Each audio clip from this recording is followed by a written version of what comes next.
창조는 유에서 유를 만들어내는 것이 아니라 무에서 유를 만드는 것입니다.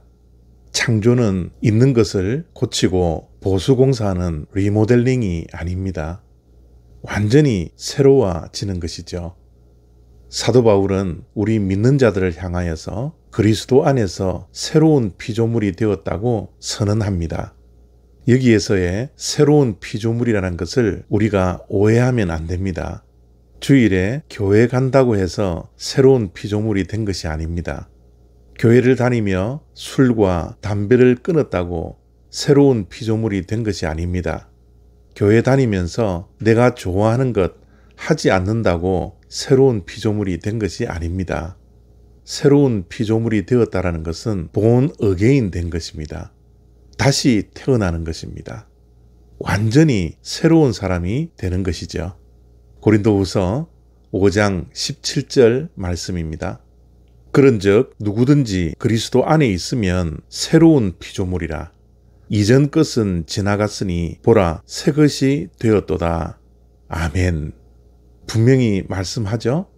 새로운 피조물이라는 것은 이전 것은 다 지나간 것입니다. 이전에 나는 살아 없어졌습니다. 새로운 사람이 되어 새로운 삶이 시작된 것입니다. 예수 믿지 않았을 때의 옛 성품과 옛 성격과 옛 습관까지도 다 없어지는 것입니다. 무에서 유로 새로운 창조가 우리의 삶 가운데 이루어져서 새롭게 출발하는 것입니다. 특별히 오늘 본문 11절 속에서는 새로운 피조물은 어떤 사람인가 분명히 말씀하고 있습니다. 우리는 새로운 피조물은 주의 두려움을 알므로 라고 말씀합니다. 새로운 피조물은 두려움의 대상이 완전히 바뀝니다. 우리는 세상을 두려워했죠. 그리고 주변 사람들의 시선을 두려워했습니다. 내가 이 일을 했을 때 다른 사람이 나를 어떻게 생각할까? 내 입장이 뭐가 될까? 전전긍긍하며 살았던 모습이 우리들에게 있었지 않습니까? 그러나 예수님 안에서 새로운 피조물이 되면 이제 그러한 것이 두려운 것이 아니라 하나님을 먼저 두려워하는 사람으로 변화됩니다. 물론 여기에서 하나님을 두려워한다는 것은 하나님을 무서워하는 것이 아니라 하나님을 경외하여 두려워하는 것입니다. 하나님에 대한 경외심을 우리는 하나님을 두려워하는 삶이다 라고 말을 합니다. 하나님을 두려워하는 자는 막 살지 않습니다. 자신의 감정대로 살아가지 않습니다. 자신 마음대로 살아가는 것이 아니죠. 그렇기에 하나님을 두려워하는 자는 나의 행동 하나하나를 하나님 앞에서 하는 자들입니다. 자신의 입에서 나오는 모든 말들을 하나님 앞에서 하는 자들입니다. 늘 영적 긴장이 우리들에게는 있어야 합니다. 방심하지 않고 늘 깨어서 내가 하나님 앞에서 행동하고 하나님 앞에서 말을 하고 있다라는 신앙의 삶이 우리의 삶에 동반되어져야 하는 것이 새로운 피조물의 삶이 되어야 합니다.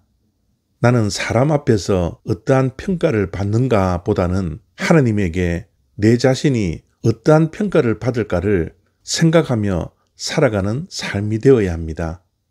그렇기에 우리는 내 마음대로 사는 것이 아니라 내 기분대로 살아가는 것이 아니라 내 감정대로 살아가는 것이 아니라 하나님의 말씀대로 살아가는 것이 새로운 피조물된 자들의 삶이 되어야 하는 것이죠.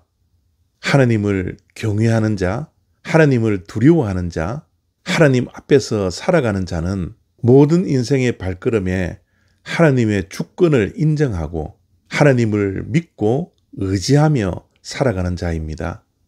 그러므로 우리는 하나님의 말씀에 절대적으로 순종하며 살아가는 삶의 변화가 있는 새로운 피조물이라는 것입니다.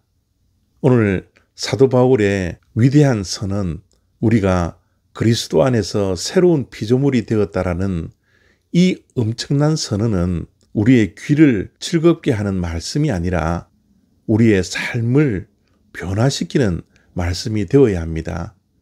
그래서 오늘도 새로운 피조물로 거듭나 하나님을 두려워하며 하나님 앞에서 순간순간을 살아낼 수 있는 저와 여러분들이 되었으면 좋겠습니다.